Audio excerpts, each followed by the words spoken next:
Welcome to Hail Varsity Radio, the voice of Husker Nation. Insight, opinion, expertise, with the biggest and best names talking Nebraska across the state. Join the show on Twitter at Hail Varsity and at Schmidt_radio. Call in at 402-466-ESPN or 1-800-825-5865. Here's Chris Schmidt. Welcome to it. Back with you on Monday. It's Hail Varsity Radio, presented by the Nebraska Lottery. Chris Schmidt, Elijah Herbel.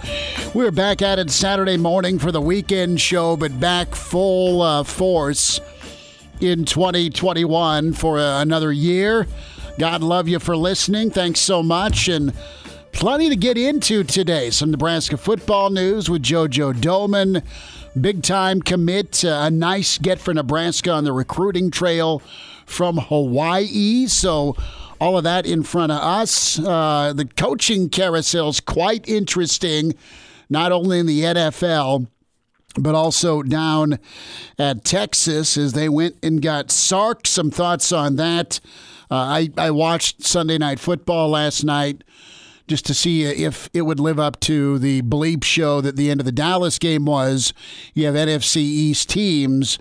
It may get a little funky in the end of the ball game. And Dallas showed that last night, or I should say yesterday afternoon. And Philly has been publicly beaten today like no other, and their head coach for their decision-making. And tanks for nothing was the front page of the Philadelphia Inquirer sports page. So that was interesting. Lots to get to there.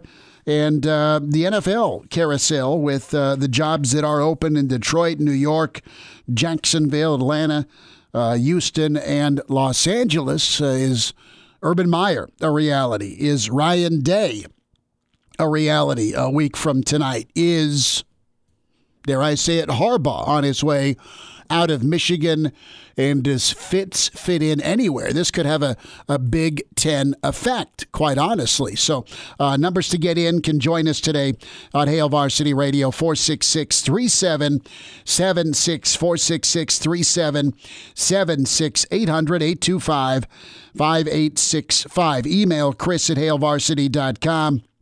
And get us a follow on Twitter, and can tweet at us during the show at Schmidt_radio, Chris Schmidt at Herbal Essence for Elijah Herbel.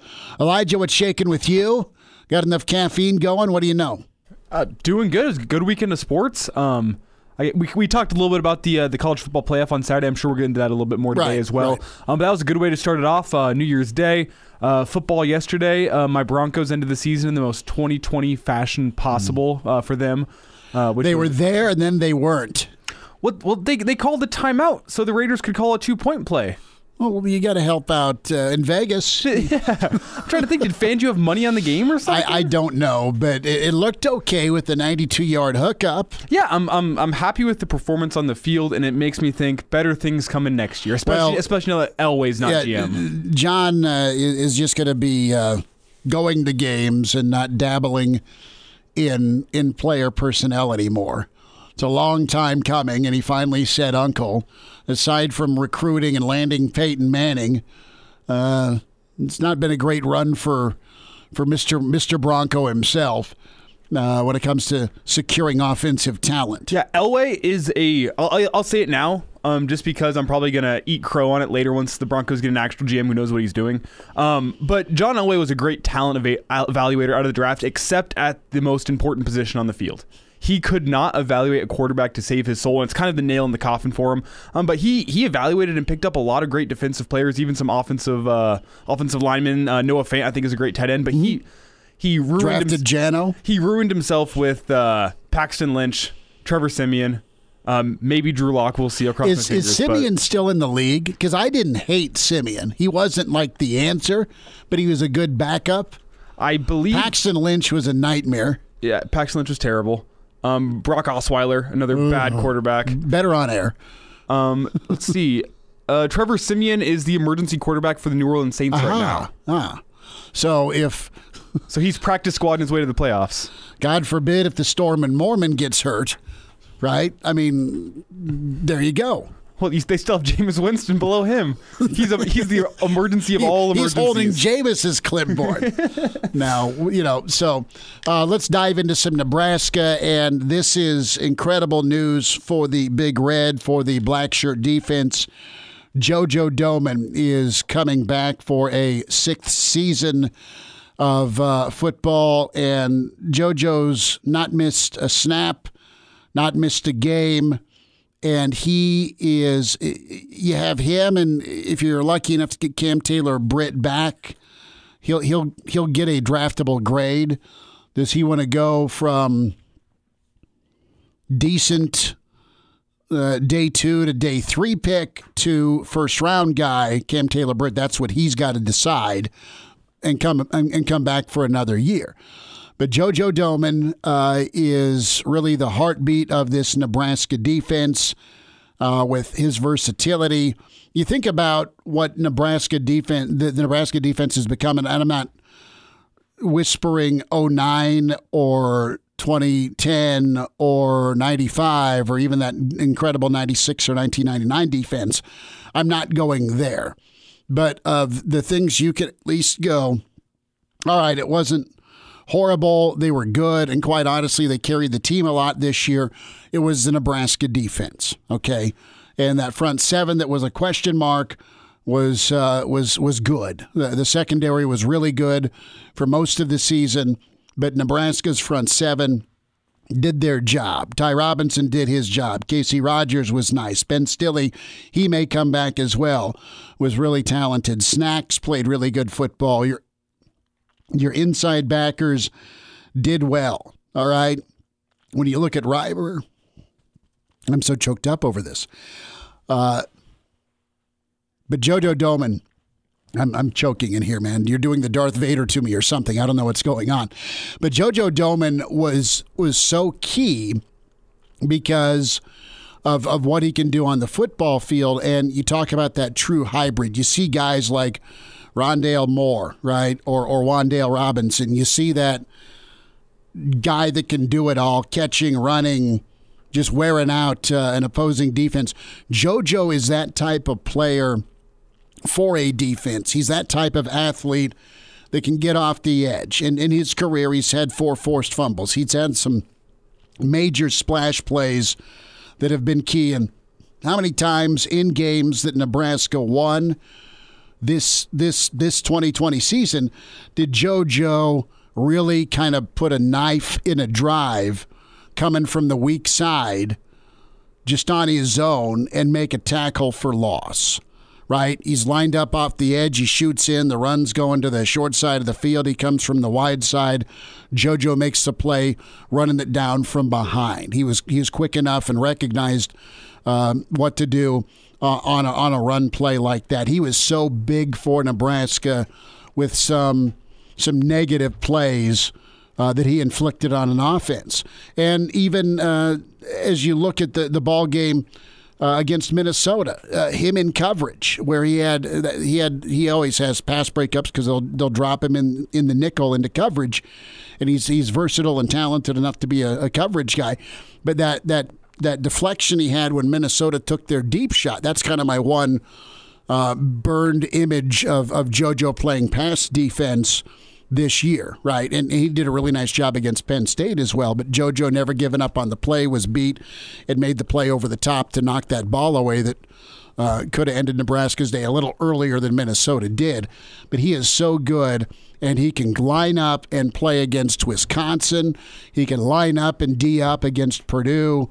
He can go make a play against Ohio State. JoJo Domann's a fierce tackler and a leader of this football team. And quite honestly, if I'm looking at it, if I'm JoJo, probably could have been drafted. I know his dad's an agent in the NFL.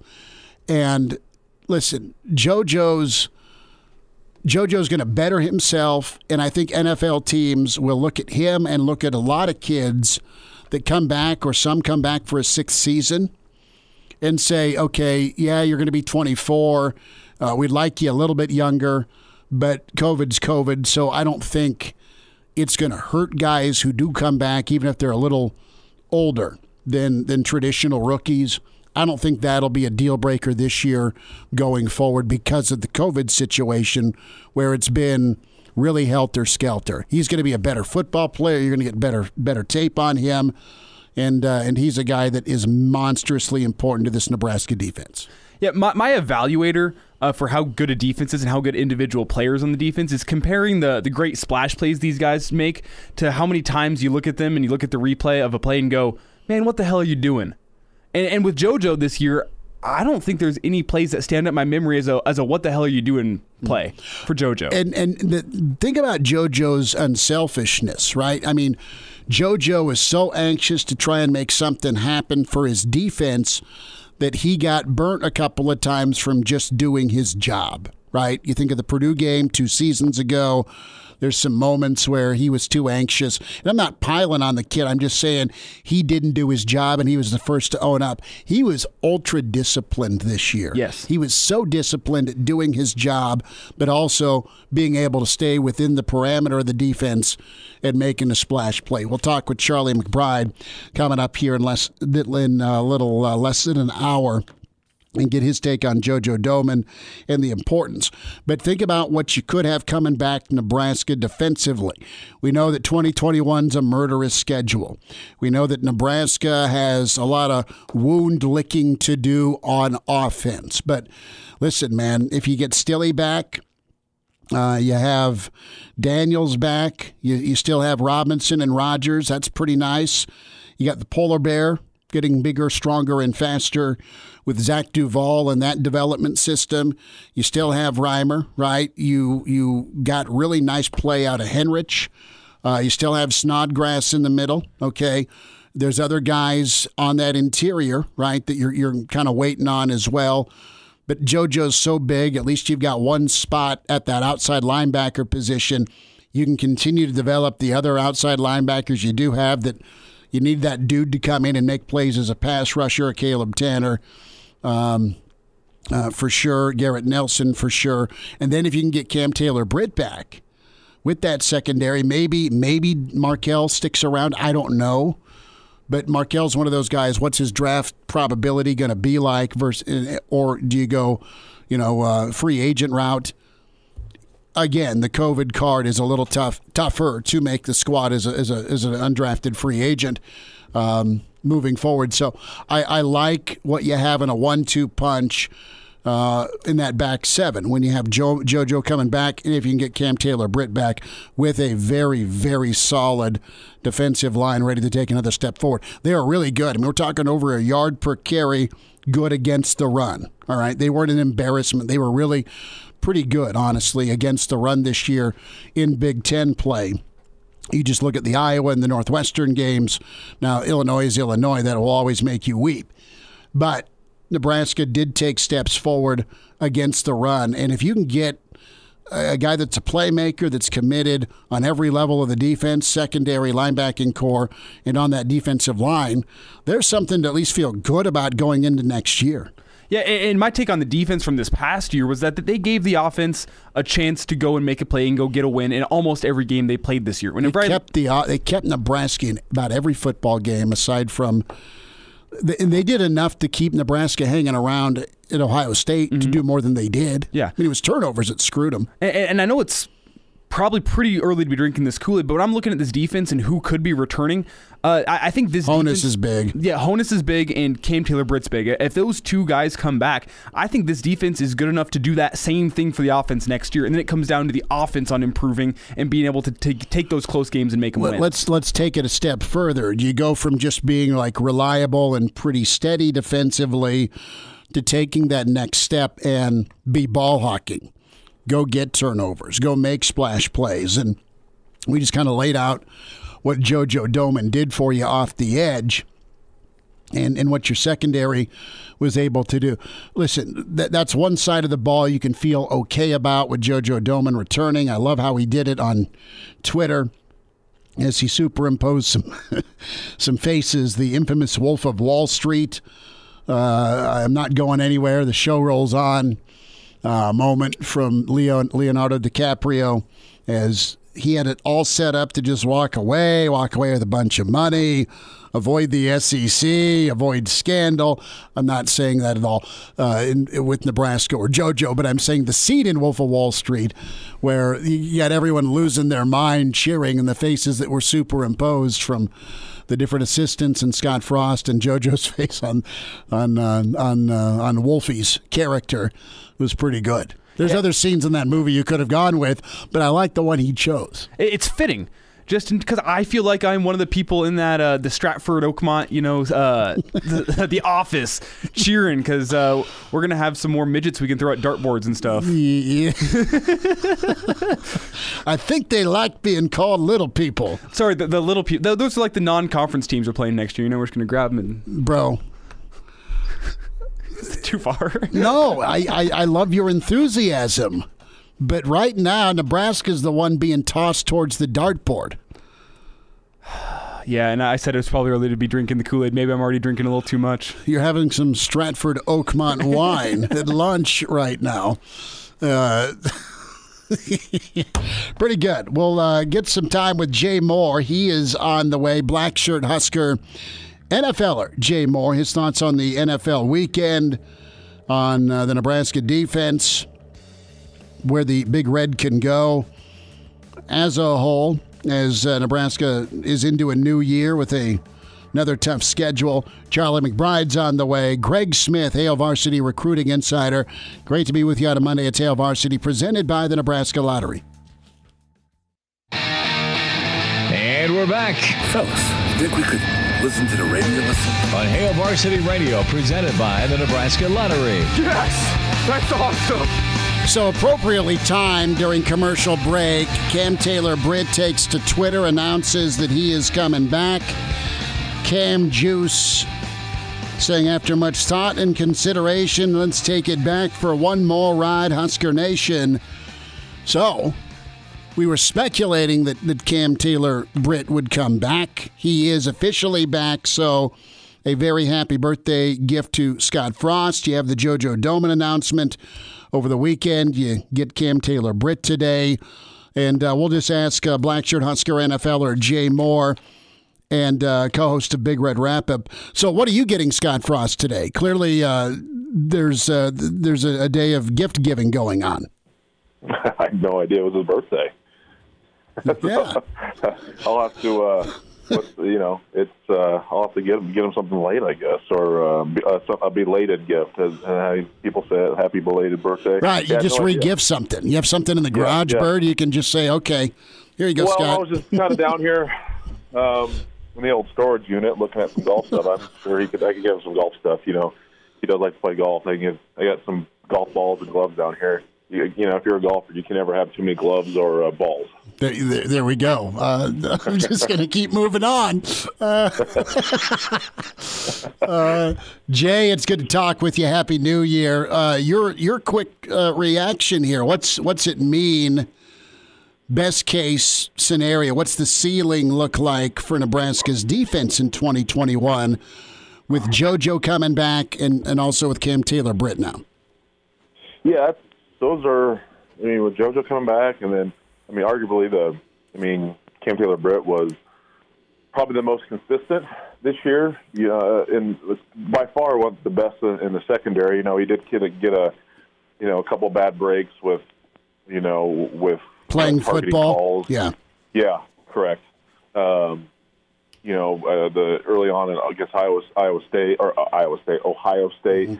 and then towards the end of the year against Minnesota when Nebraska should get off the field and flag wasn't even thrown, but then boom, we get a targeting call. So that's big time. We thought he might leave after his junior year, but for a secondary that played exceptionally well this year, that's a good get to come back. We already saw that DeCaprio Boodle is moving on. That's he's a senior. That's totally fine. So you have, and then you get some experienced guys coming back that got to play. Hopefully Farmer's ankle injury isn't as bad. He's able to bounce back from that, and we see what Newsom's able to do when he's in there.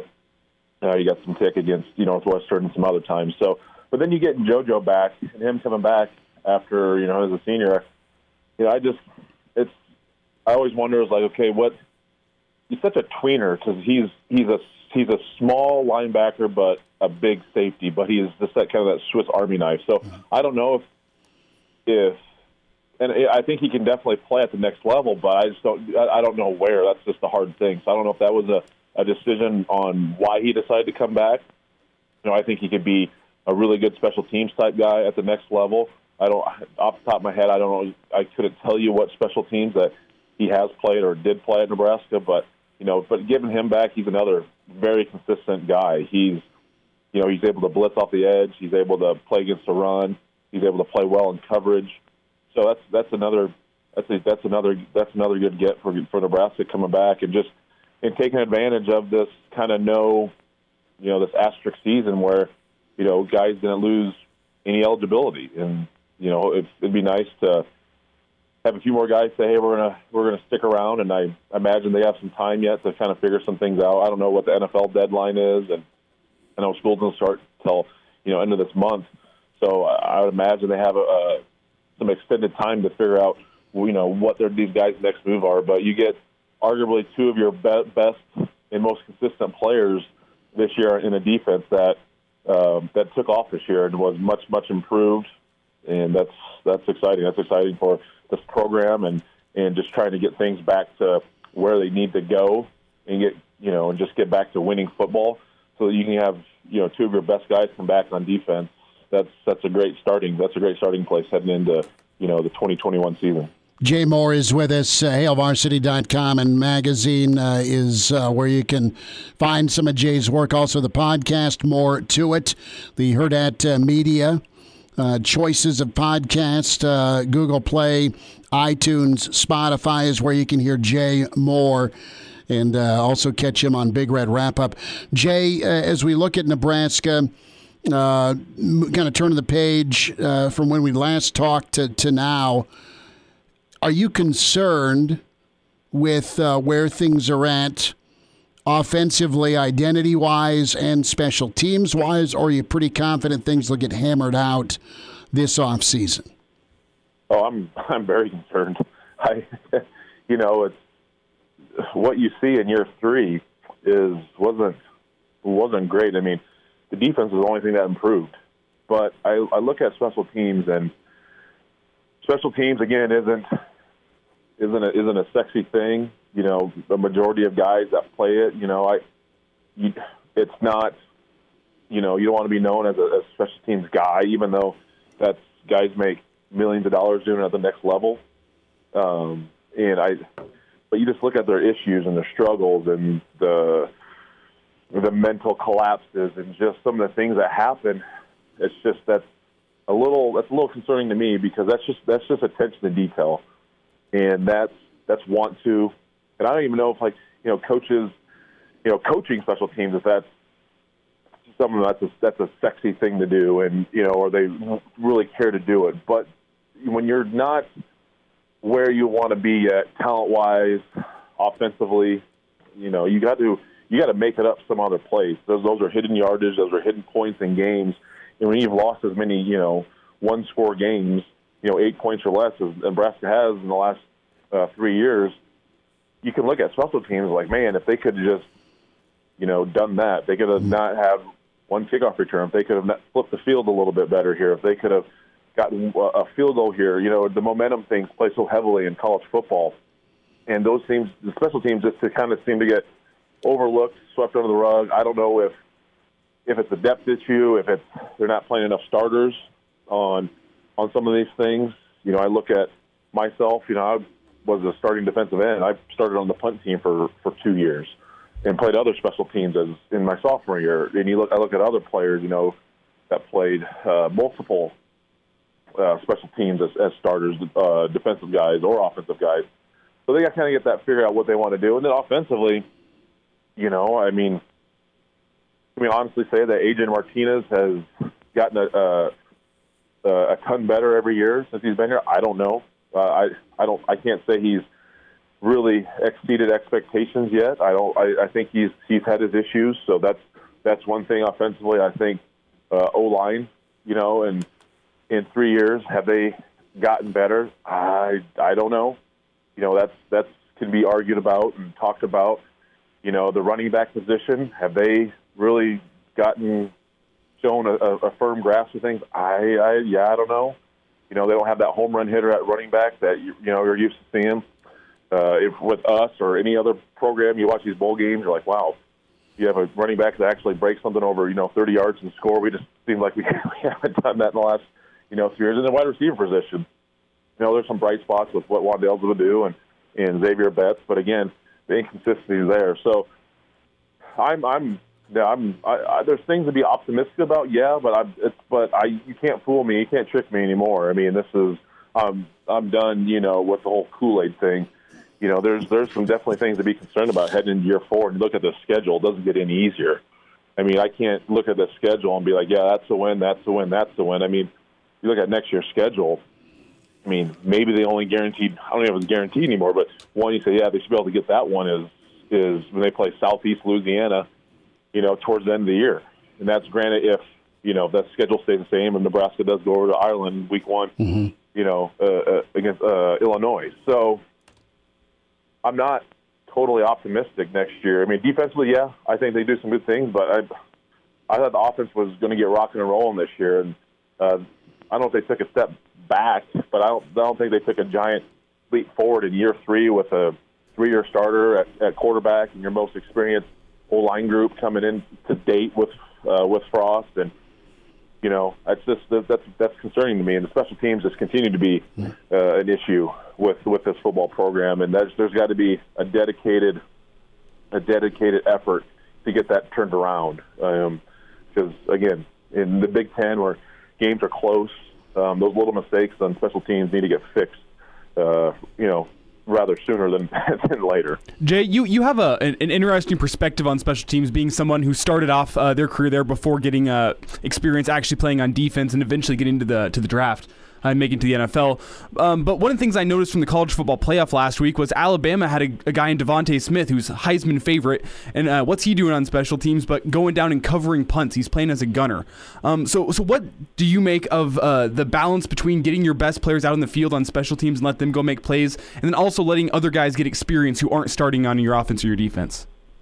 Yeah, it's tough because you want your starters to have fresh as legs as possible, and if you're going tempo and there's a chance your offense or defense could be on the field a lot, you want them to be fresh, but also you want your best players out there. And I think there's our young guys. I can't remember what podcast I was doing. We were just talking about all the younger freshmen that like my senior year, we were talking about guys who would start on kickoff and in kickoff return. There are a lot of young guys that would, but we also had, a lot of older guys that they were special teams guys, and that was Brandon Rigoni and guys like Andy Cadeby, who never played a snap defensively, but they played damn near all, 4, they're on kickoff return, punt return, on punt, they all played a major role. And then you have guys like that. You have your young guys, and you can start plugging holes with, guys like myself who started on punt team, Stu Bradley, Bo Rude started on punt team, Corey McEwen was on kick return and punt return. Just things like that. You can have guys. They don't need to play on 4 or 5 special teams. It's just plug them in here because they're too important. I think the punting game, the punt return and I'd say punt return, punt coverage, and your kickoff coverage teams are your most important things. And the kickoff game is kind of an interesting spot. You see a lot more fair catches now, and but look at Nebraska had a couple. I mean, one guy's killed Nebraska the last 2 years. That was Bird, hey, give me 5 minutes. Yeah. I'm up against a hard break. Give me 5 minutes on the other side. Can you do that? Is that okay? Yeah, no problem. Jay Moore's with us. Hail Varsity continues. We're presented by the Nebraska Lottery. And now, back to Hail Varsity Radio. We're keeping Jay Moore in from recess. A few more minutes here on Hail Varsity Radio. Blackshirt, Husker, NFLer, and podcast host. More to it is Jay Moore's podcast with Hurrdat Media. You can find that Spotify, iTunes, Google Play at JMoore44 on Twitter, and co-host of Big Red Wrap-Up. Jay, thanks for hanging on. You were touching on special teams, and I got to ask you this, and Sip wrote about it over the weekend, and interested your take on, what Iowa State's doing in year 5 of Matt Campbell. You look at where Nebraska football's at.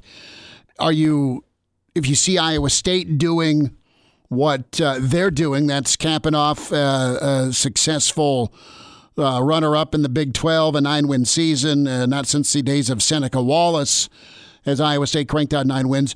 Are you confident Nebraska can get to where, dare I say, Iowa State's at?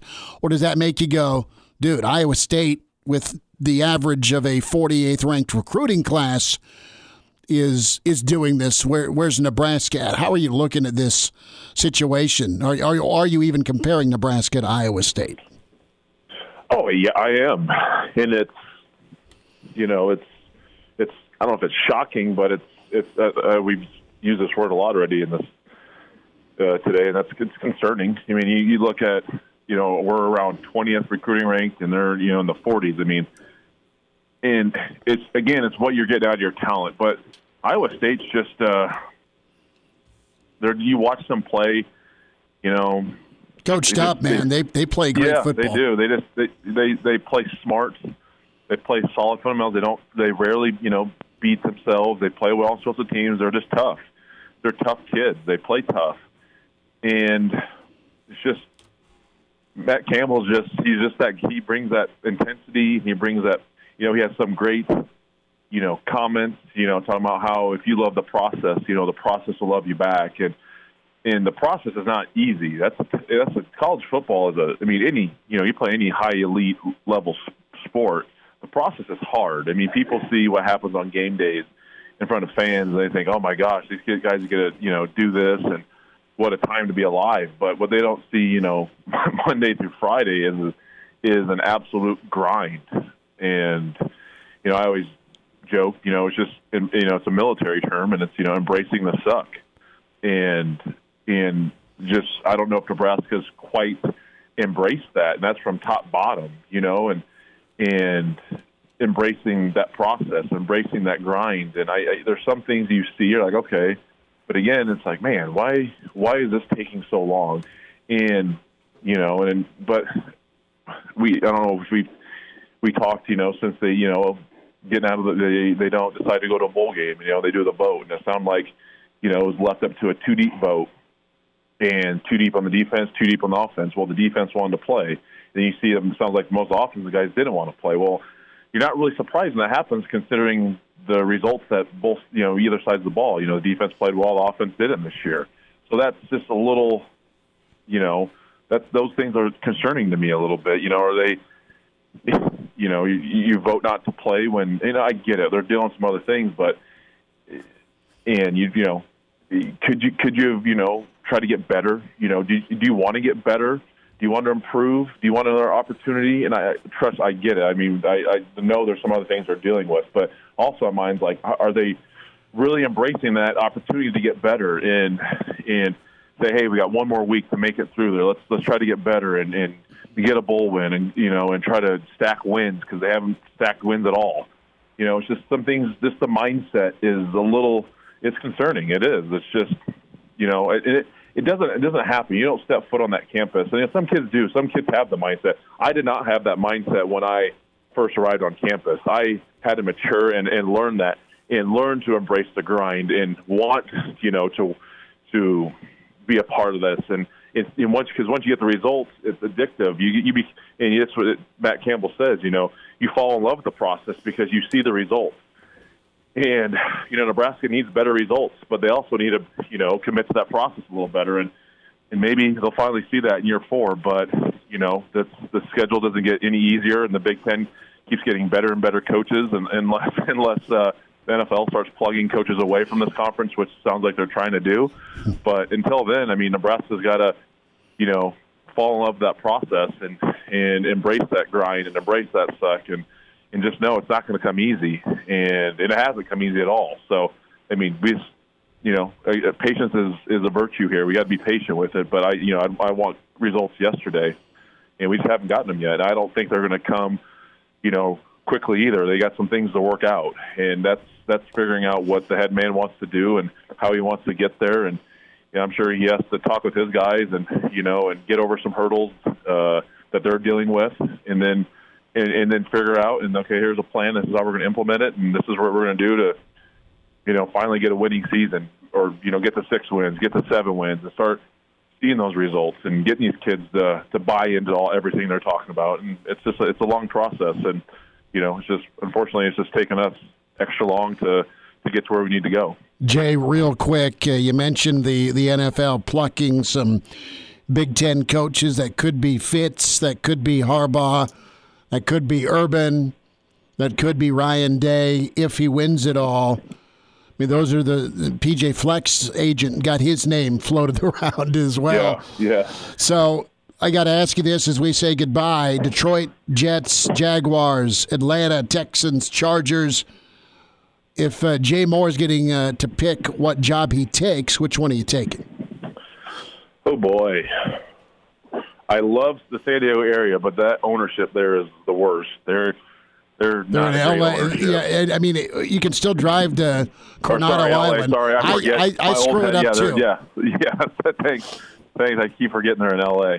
Obviously the California area is great. I don't know. Like, they're just nothing is great. I mean, the Jets. That's going to take a special someone to try to fix that thing and do again. Like, you're not. It's not the players you're dealing with. It's the ownerships that you're dealing with. And sometimes that's half the battle. I mean, there's some good coaches and you get some good players, but these owners, these general managers and owners, they get in the way too much, and they muddy things up and make it more difficult than what it needs to be. I don't know. I mean, honestly, Houston seems like a pretty good spot to me with the QB they have. And I like Herbert too, man. I mean, I think I think the Chargers may have jumped the gun on dismissing, but San Diego's right. They had a bunch of 1-score losses. They were right there. They were damn near they're a sneeze away from an 11-win team this year.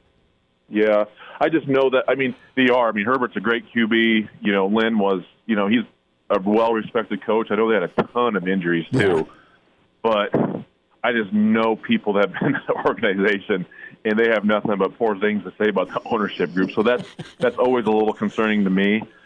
But it's hard, man. It's tough because you're going to get it's that crazy cycle. These teams with poor organizations and poor leadership, they keep getting all these these top draft picks, but they can't really. It seems they can't do much with them because they have poor leadership and there's not a great organization. So it'll be interesting to see how it plays out. But yeah, I mean, Herbert's great. Deshaun Watson's fantastic. Hell, Sam Darnold's a great quarterback too with the Jets. So they're in an interesting spot to see what they want to do with. Then you got Jacksonville, who just was in the playoffs just a couple of years ago and beat the Steelers. I mean, it's not that hard. It's just sometimes these ownership groups just make things way too complicated than what they need to be. Jay Bird, you gave us 2 segments. Appreciate you much. We'll do it again soon. Thanks for the time, brother. Yep, you got it. Yep, a little long-winded, but I haven't talked to you guys in a while. So awesome, man. We'll talk to you soon. And now, back to Hail Varsity Radio. Okay, Blackshirt McBride's coming up. Charlie McBride in 10 minutes. Get his take on Cam Taylor-Britt, JoJo Domann back in Lincoln. His fixes for 2021. And some NFL thoughts. Get his take also on Clemson getting curb stomped by Ohio State in the national championship game. Reminder about your friends at West Blue Realty. West Blue's been with us a number of years. And if you're going to move, West Blue Realty is where you got to go. I tell you what, they have just a great track record of residential home sales in Lincoln and the surrounding communities. 2 guys make it happen, along with an amazing staff at West Blue Realty, Tom Luby. Give Tom a shout this 2021 season, 402-540-3768. Kelly Hofschneider. Kelly's outstanding as well at 402-202-2312. It pays to work with West Blue Realty, westbluerealty.com, and get an appointment set up today and visit them. 1120 K Street, Suite 200 in Lincoln. So plenty of NFL to get into. And, last night's Philly-Washington game was kind of a nightmare. And to this coaching carousel, you have Philly that they're not going to make a move. Schwartz is out as defensive coordinator. Schwartz has been a head coach. He's been a really pretty good defensive coordinator. That's who Sue has played a lot of his career for, at least when he was in Detroit. And Philly's defense has not been the problem, in my opinion. They've been pretty dinged up as well. But Peterson, they're not far removed from a Super Bowl in Philly. Carson Wentz and Peterson are apparently on the outs. Jalen Hurts, I think, can be good, but you don't take him out because it's YMCA basketball, and Chris Schmidt paid his $35, so he gets 2 quarters of playing time. This is the NFL, okay? And it was a blatant joke. And let's hear Al Michaels, Hall of Fame broadcaster Al Michaels and Chris Collinsworth sitting through that freaking train wreck. Blitz. Sudfeld goes down. That's John Bostic pushing through. Giants fans, we can feel your pain. Al was looking for a loaded firearm to use on himself. More as the game wound down. Sudfeld over the middle. Where's the laterals here? That's the way the game should have ended there. Right there. With a whimper. That was a joke. We'll hear more from a disgruntled Philadelphia offensive lineman. But in a way, it's kind of funny because you look at all the New York Giant fans out there that were losing their mind. You had that escape job with Dallas and New York, and then Washington finds a way to win. But this will be crazy just to see what happens. Does Wentz find his way to Philly? Does Jimmy go back to New England? You got a whole carousel of quarterbacking going on. Bieniemy, Harbaugh, Marvin Lewis, Robert Saleh, Raheem Morris, Urban Meyer, maybe Ryan Day out there. And some of the jobs, they're not that appealing. Hour 2 coming up. Welcome to Hail Varsity Radio, the voice of Husker Nation. Insight, opinion, expertise, with the biggest and best names talking Nebraska across the state. Join the show on Twitter at Hail Varsity and at Schmidt_radio. Call in at 402-466-ESPN or 1-800-825-5865. Here's Chris Schmidt. Welcome to it. Back to Hour 2 at Hail Varsity Radio, presented by the Nebraska Lottery. Chris Schmidt, Elijah Herbel. Find us on Twitter at Schmidt_radio, at Herbal Essence. For Elijah, we welcome in Mr. Blackshirt. We say hi to Charlie McBride. Mondays with Charlie. Coach, Happy New Year. Did you bring in the new year the right way? How are you? I'm doing good. Happy New Year to everybody back there and your family and everything else. We had exciting time, here we had a party, Debbie and I. Those are the best kind. Everybody called everything off, so yeah, that's the way it went. Well, I saw a picture on Facebook that was posted of you circa 1975, and my man, you had some incredible threads. You had the mother of all plaid jackets on, the sport coat. Well, I'll tell you what. New Year's brings special things out. Mm-hmm. I don't know what. Last year I had some special things happen to me that weren't so hot. Right. But I hope this year's better. I hope we can get everybody back on track again and, get that town livened up. I don't disagree with you. Charlie McBride's with us.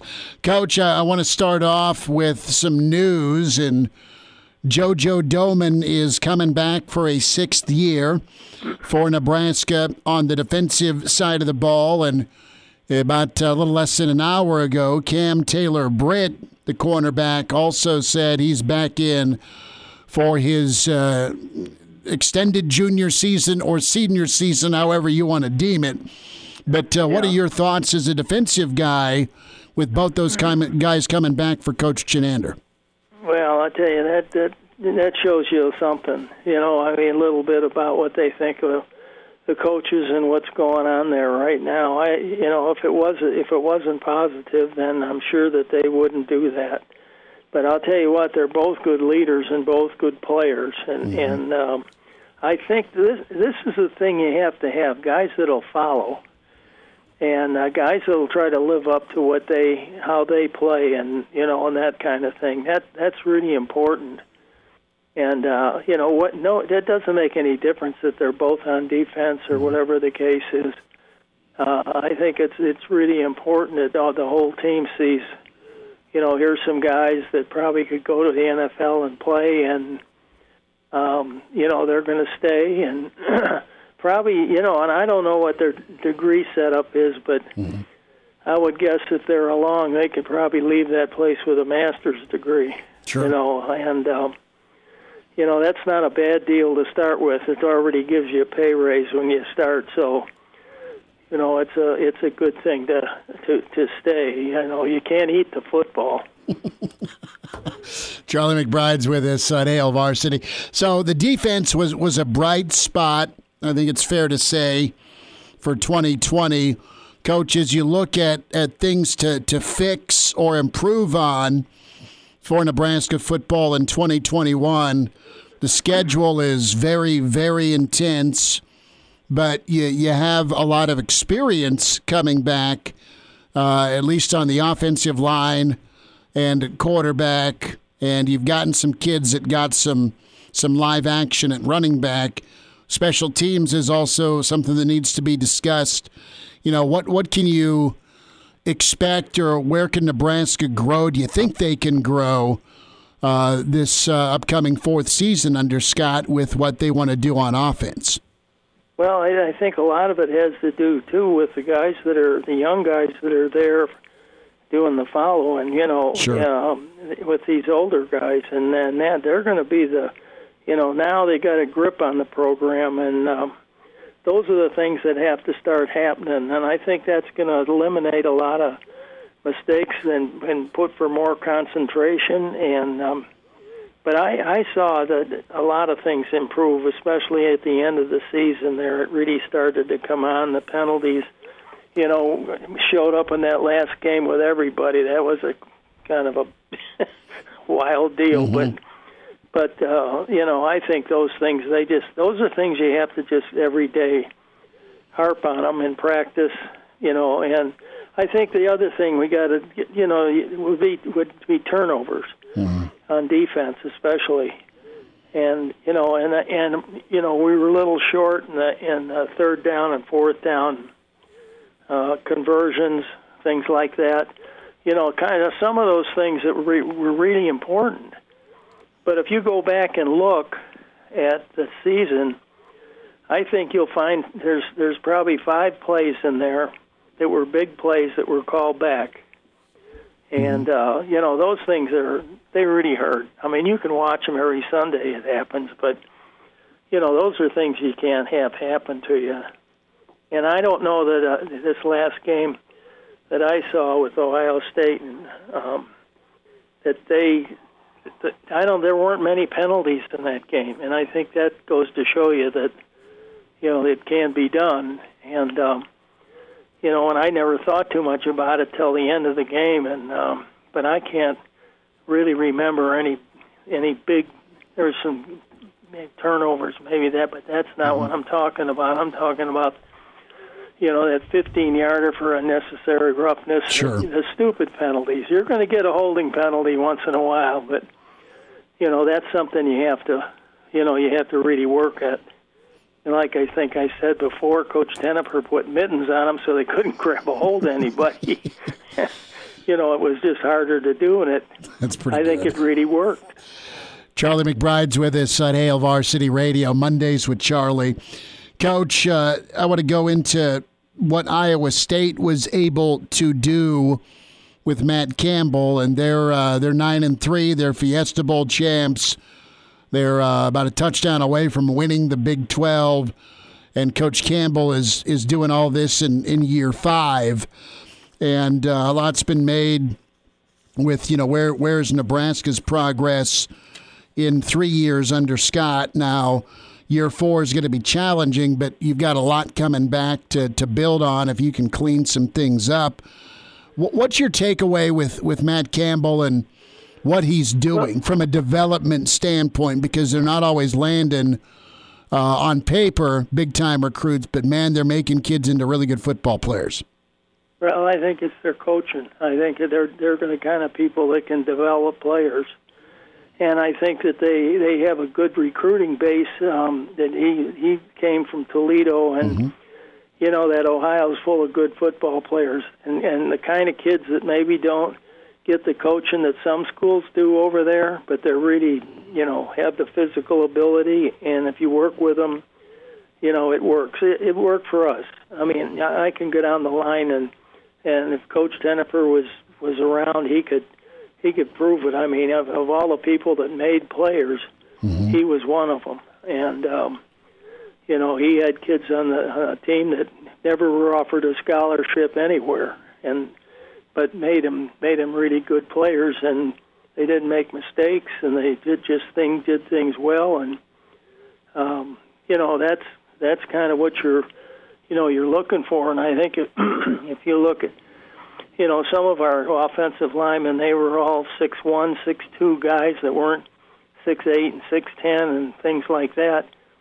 And they could put it to you. I mean, and things like, of course, we had some big guys too, but some of those smaller guys that didn't get a lot of recognition were the centers and guards and things like that. And that's where it comes from. And the same thing with the defensive players. I think it's a matter of what you got under your sternum there that makes a big difference, and you can see some of that on the two guys that are coming back. They got something between, and they'll hit you, and I think that wears off. And I think if you want to have a good defense, they'll decide what they want to do. You could harp all you want on coaching, as far as trying to get them to do things, but they're the ones that have to make the decisions on what they want to do. So, Coach, when you're looking at this just development, are you saying that having guys like Cam Taylor-Britt and JoJo Domann back in this defense can help some of these younger guys aid in the development that where maybe the coaching staff maybe has run into a wall, and now you have these other players who are showing development and showing I could be playing in the NFL right now, but I'm here to keep coaching you up and to make this defense better. Is that part of the aspect of development and having the right culture at Nebraska?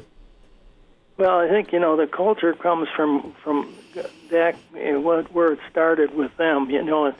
Most of the kids, when you turn a film on and you see them, especially defensively, you can see players that are really motivated and that play the play all the way out and do things that are, you would think aren't very good. Now, we've taken some players that you would, knew they'd get bigger, but when they played in high school, some of them played 8-man football. They were all over the place, and they were playing hard every play. And, and you knew darn well that, you could do something with them. And so I think it takes a certain kind of a coaching staff. I think you need a lot of repetition. I mean, you need, you just can't work with your first two teams. You got to work hard with those other guys along the way. You can't just expect, okay, he's all ready to play, but he hasn't had the reps this other guy had all the time. He should have in practice, and you get him in the drills. I mean, even though they may be redshirting a guy that, don't have him standing around. Let him take some snaps and do some things, with the thirds and the fourths when they're doing teamwork and when they scrimmage and everything like that. So, I mean, those are the things you build for depth. I think, and, at times I've had guys where I could just tell them, you guys alternate every 2 series. I didn't even care who started. I mean, just because I knew how they'd play. And, I think that's probably the thing that has to come on. And I think, you can't be a sweetheart to them all the time and pat them on the back. Sometimes some guys need to be pushed, and you need to be honest with them. And I mean, you need to be brutally honest with them. You tell the kid where he stands. Tell the kid you think he's not going to play. Be a starter, but you can be a backup guy. You're gonna get in games. You're going to do this or that, so that he knows where he stands. And I think that's makes a big difference, because you'll find out those kind of guys all of a sudden they're starting for you. Coach, and we've had guys that have been cut on the team on one side of the ball and come over to me. And I mean, I had one. Dan Steiner came over, and he kind of was told that he isn't going to play and on offense, and he came back, and I told him he could come with us on defense, and we'd see what we could do with him.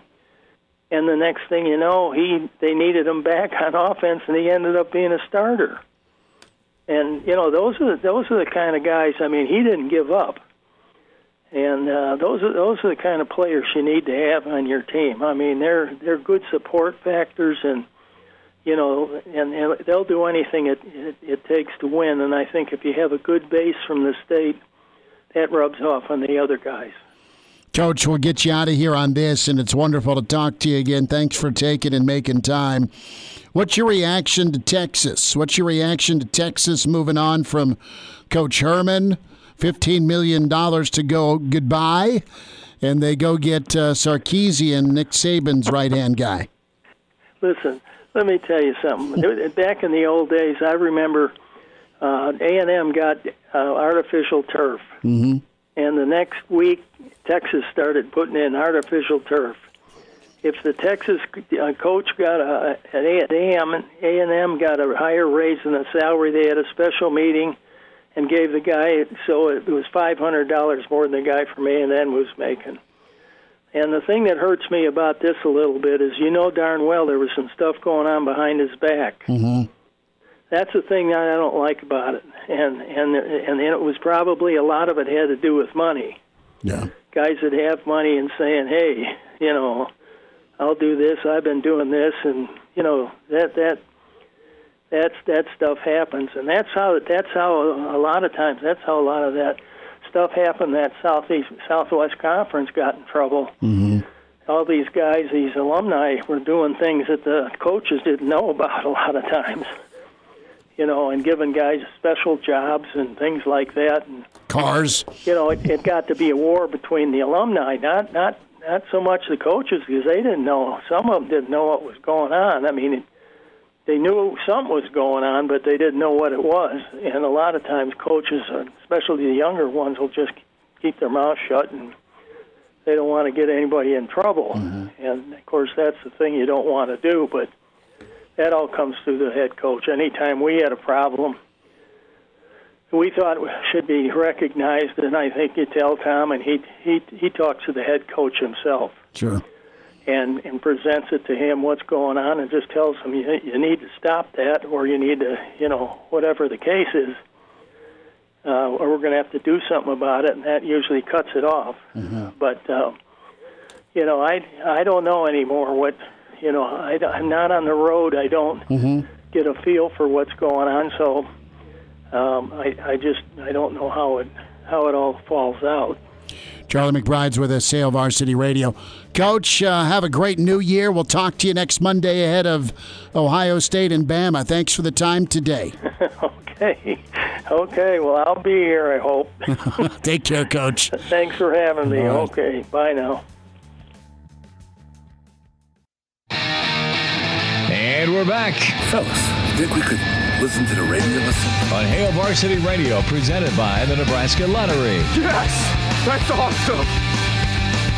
Good stuff from Charlie McBride and Jay Moore. We welcome in recruiting insider with HailVarsity.com and magazine, Greg Smith. His podcast is tremendous. Him and Jay Foreman break it on down. Check that out on Google Play, iTunes, Spotify, and the Hurrdat platform of podcasts. At Greg Smith HV on Twitter is where you find Greg. Mr. Greg, your Bears are in the playoffs. Did you partay last night? I did not. I had it's that weird feeling as a Bears fan of having mixed feelings about wanting to make the postseason, but also wanting there to be real change with the team so they can actually be good. So I'm in a weird spot with that. You are, and you got drilled by Green Bay. You kind of backdoored your way in. And it looked brutal, but you did have some offensive output this year where you did. I mean, your guy, Mitch Trubisky. I'm kidding. I'm kidding. But I mean, there were some 40-point outputs, and I was hoping, for Nebraska fans, in all sincerity, I mean, you could have a raid on the Big Ten coaching ranks, right? Like, say Ryan Day rides off into the sunset and goes to the NFL. Say Urban gets hired up. Say Fitz just changes his office to a different lakefront, right? Because there's more smoke with Fitz to the NFL.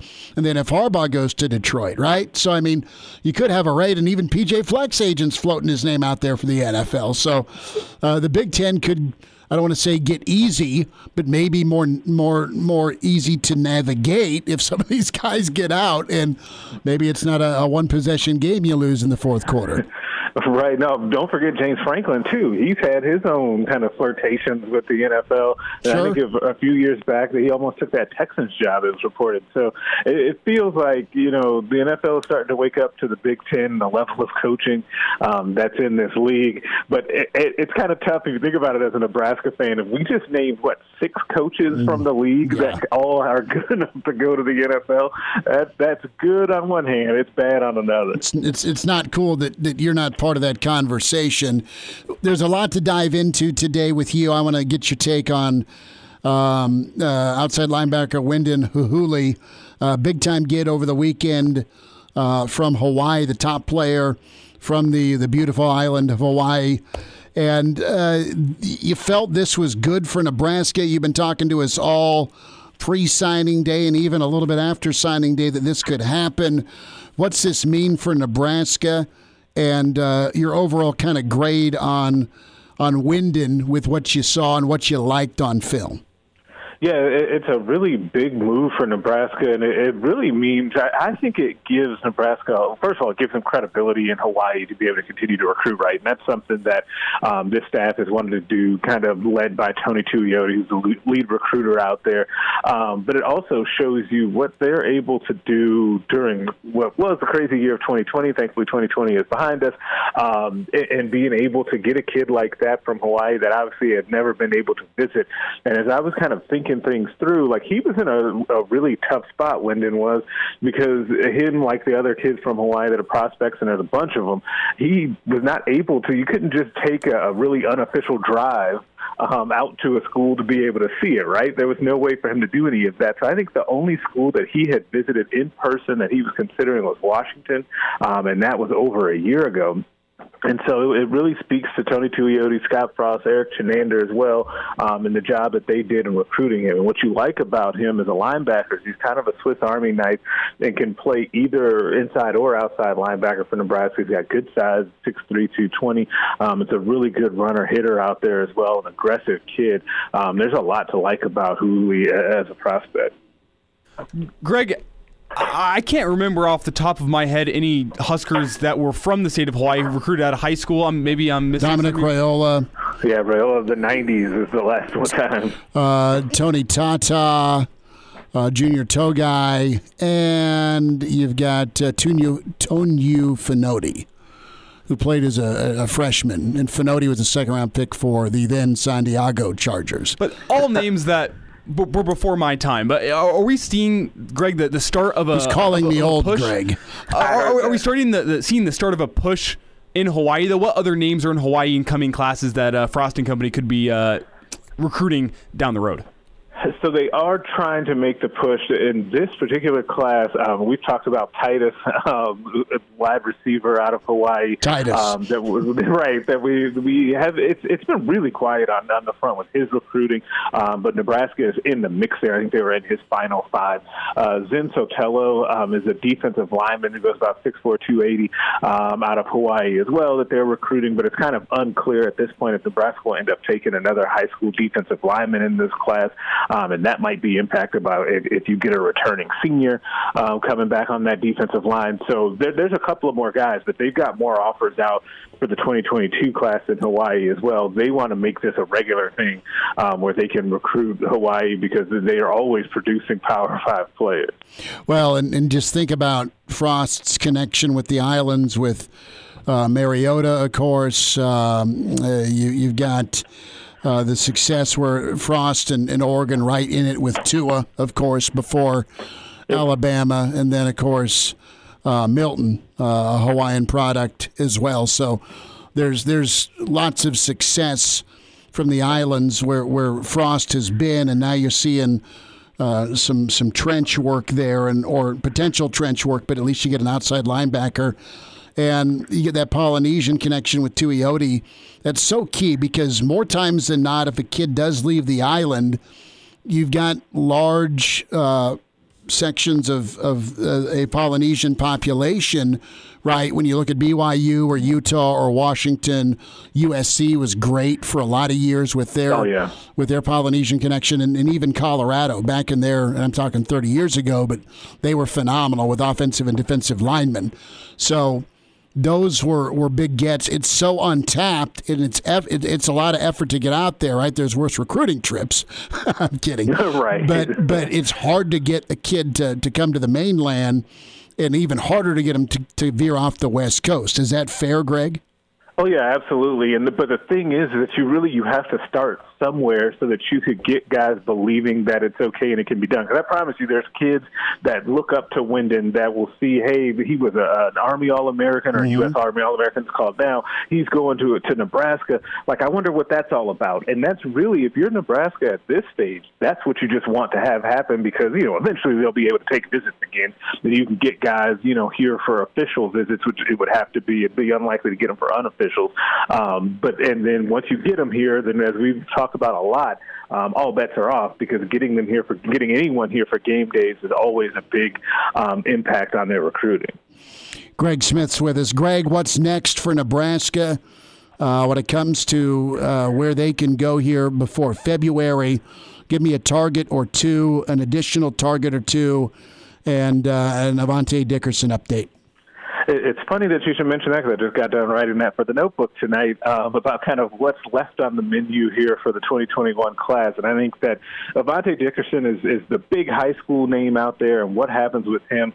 We all know he did not sign with Minnesota in December. Nebraska is still pursuing him, as are plenty of other schools. I think Nebraska will continue to stay in that until he sends a letter of intent somewhere. There isn't really much of an update outside of Nebraska continues to pursue him, and I don't think that he's, hanging up the phone or by any means on Travis Fisher or Scott Frost. Zen Sotelo is another guy, but I think, as I mentioned, I think that Nebraska has a good chance to continue to get guys back on that defense as seniors to come back. And I think that that's the next big piece of the puzzle here as it relates to recruiting, because Nebraska doesn't really need to grab another high school guy per se and maybe reach for a guy if they know they're getting a senior or two additionally to what they already have coming back. So if Ben Stilley comes back, do you really need to add another defensive lineman? But if, like, Deontay Williams comes back and/or Markel Dismuke, then what do you do with safety? Because safety is a need if you lose one of those guys, especially given the injury situation. So it gets really interesting moving forward with who announces, hopefully this week, on who's going to come back. Mills is the same way at running back. I got about 3 minutes. Your take on Cam coming back, your take on JoJo coming back, and then is there a guy in that running back room, Greg, that can be Mills or do what Mills has done if he is to move on? Yeah, so I think that JoJo and Cam coming back, they were their two best defenders last year. It's just huge. Like, it's a really big deal, especially, I hesitate to even handicap which one is more important, because JoJo shores up a position that is very important in this defense, and then Cam coming back, knowing that you would have been a little more thin and defensive back without him next year, both are really big deals and equally as big of a deal and impactful for the defense in 21. With Mills, that's it's really interesting because you think about it, there's a lot to be excited about the running backs that they've recruited over the last couple of years, but the guys that got to play this last season, we just didn't get to see a lot from them. That was not all their fault. There were some of them that dealt with injuries, illness issues. Sevion Morrison, Marvin Scott was banged up a little bit. I don't know what's going on with what they're doing with Ramir Johnson. Sure. Ronald Tompkins was kind of banged up again. So there's just a lot of question marks, which is why I think there's such a big push to see if you can get Dedrick Mills to come back. And if he doesn't come back, I would think that they're going to look heavily into one of the names in the portal. And there's plenty of those out there. I think there's over 500 guys total in the portal right now.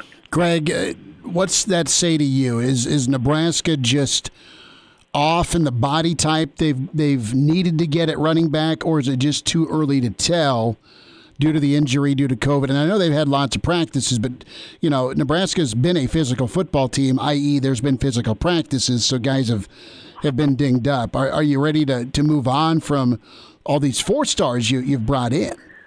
Yeah, I would. It's easy for me to say I would not want to move on and I want to see some more, but I'm not the one whose job it is, so sure. I would understand why they would want a little bit more known commodity. Like, just to give a name, like TJ Pledger, who's had carries and has produced at Oklahoma, you would feel better about him being inserted in for 21 than you would say Marvin Scott or Sevion Morrison, just because you've seen Pledger do it more than those guys. But that's not to say that they couldn't. Like, it's just a roll of the dice if you roll with these guys in 2021. And it's tough to say that because you're talking about a lot of freshmen and sophomores, given what the eligibility rules were given this past year. 10 seconds. Is Pledger a realistic possibility for Nebraska?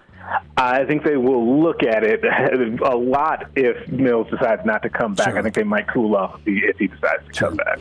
Greg, good to spend some time with you. We'll do this again. Awesome stuff, and thanks for making time today. Hey, have a good week, guys. You too. Greg Smith with us, wearing that Bears jersey. Happy tears, sad tears, kind of in between. We'll hit some more NFL. Coming up, it's Hail Varsity presented by the Nebraska Lottery. Chime in 402-466-ESPN or email the show, Chris@HailVarsity.com. Just try me. Back to Hail Varsity Radio. Loaded show tomorrow. Bill Bender, Sporting News, with us. We'll talk to Mitch Sherman on the show. Coach Rick Kaczynski will check in with us. Great stuff from Greg Smith, Charlie McBride, and, of course, Jay Moore last hour. Chris Schmidt, Elijah Herbel, Hail Varsity Radio. Find us on Twitter at Schmidt_radio, at Herbal Essence. And an update here. We're about 20 minutes behind this, but we've been talking football. So the Big Ten, and a statement is out, Nebraska basketball versus Purdue. The men's game for tomorrow night in West Lafayette's been postponed. The universities mutually agreeing to the postponement out of an abundance of caution surrounding the health and safety of the student athletes, coaches, and staff. The two schools will work with the Big Ten to reschedule the game. That's tough for Nebraska, tough for Purdue.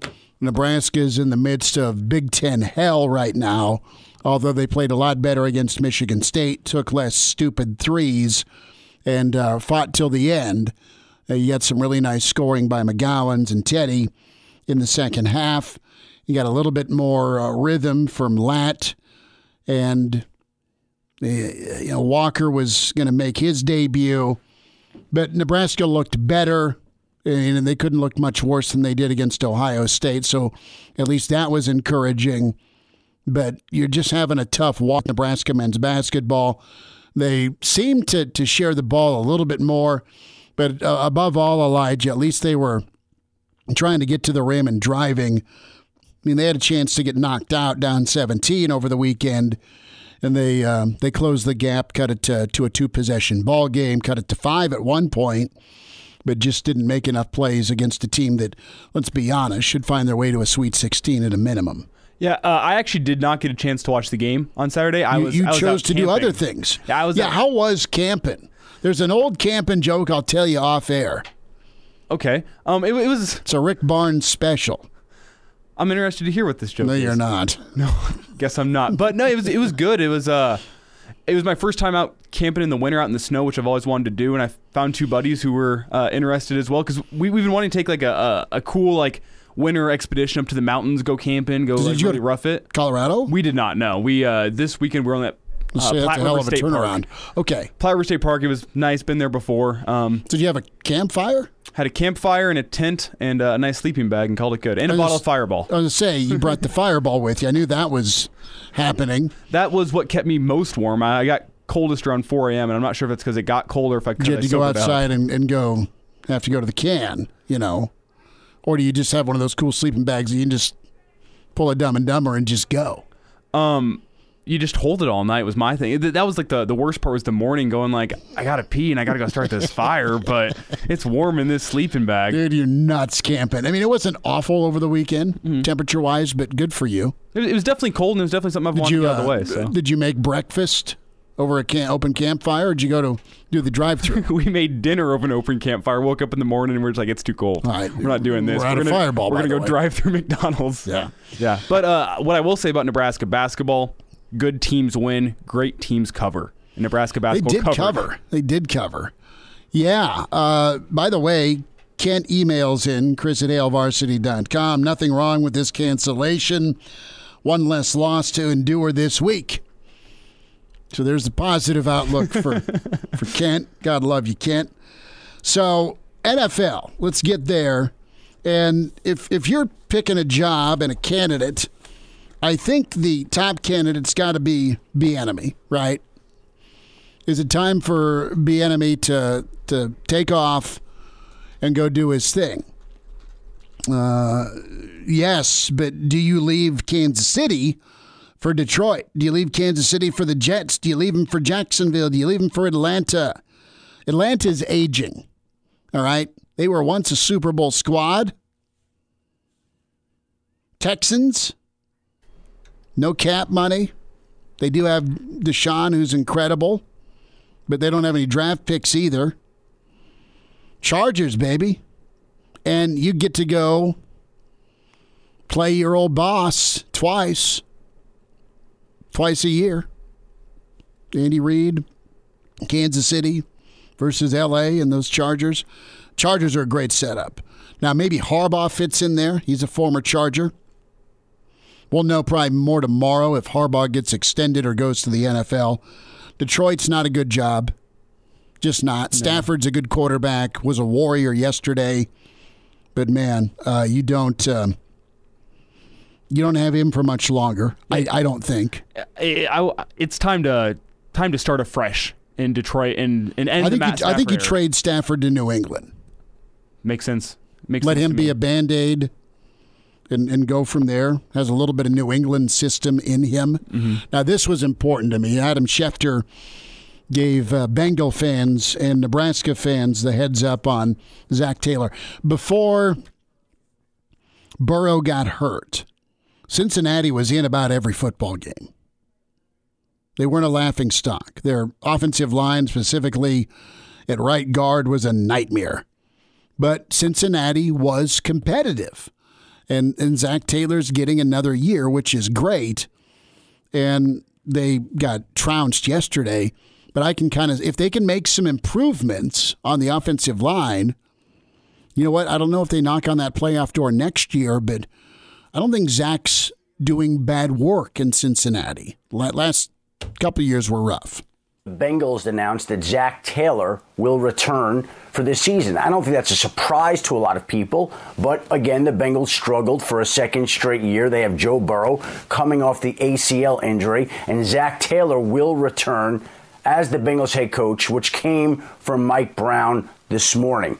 So it's as simple as this. Hey, Joe, we know you're up and moving around really quickly after the hammer job to your knee. Do you like playing for Zach? And I think Zach's one of these guys that quarterbacks get along with. The Giovanni Bernard resurgence was very real. Higgins wasn't bad for him. You got really nothing out of Green this year.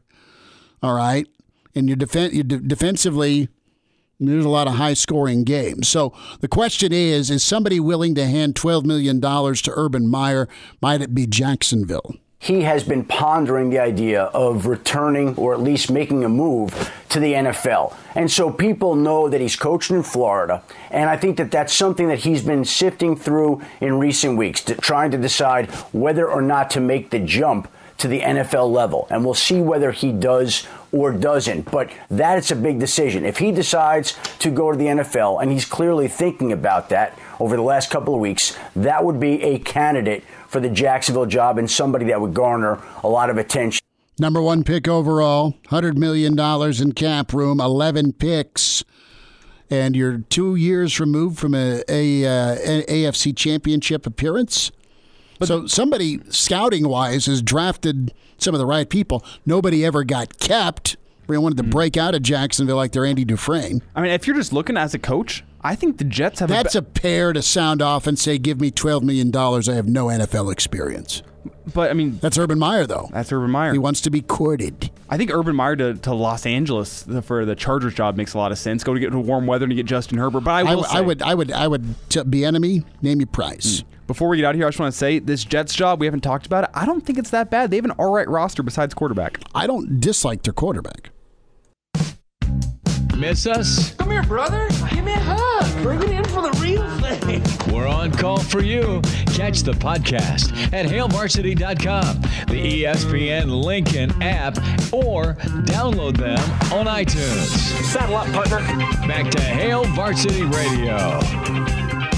One final time, Hail Varsity Radio presented by the Nebraska Lottery. Get the podcast daily. Subscribe, rate us, tell us what you think. Don't cost you nothing and can get to the Hurrdat Media platform. Get to ESPNLincoln.com.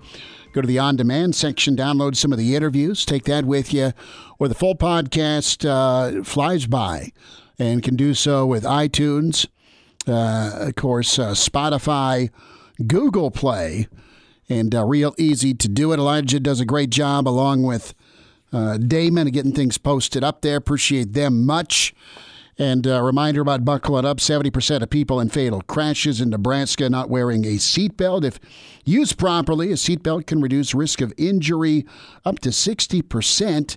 Your best defense in any crash, buckling up. Brought to you by the Nebraska Department of Highway Safety Office. Charlie McBride, his thoughts on Cam Taylor-Britt and JoJo Domann coming back. Jay Moore touched on that. Greg Smith on Huhuli, the outside backer commit. So good stuff today on Hail Varsity. Iowa Russ chimes in off the top rope with a steel chair. Chris at HailVarsity.com, that would be the day if you ever went winter camping. He called me something that rhymes with wussy. So I don't doubt my toughness. Now, am I an outdoorsman?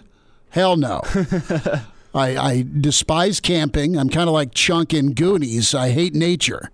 Nature hates me. I like golfing, and I'll go into the woods to find a golf ball. But as far as willingly freezing my ass off outside in the dead of winter, you're more Paul Bunyan than me there, Elijah.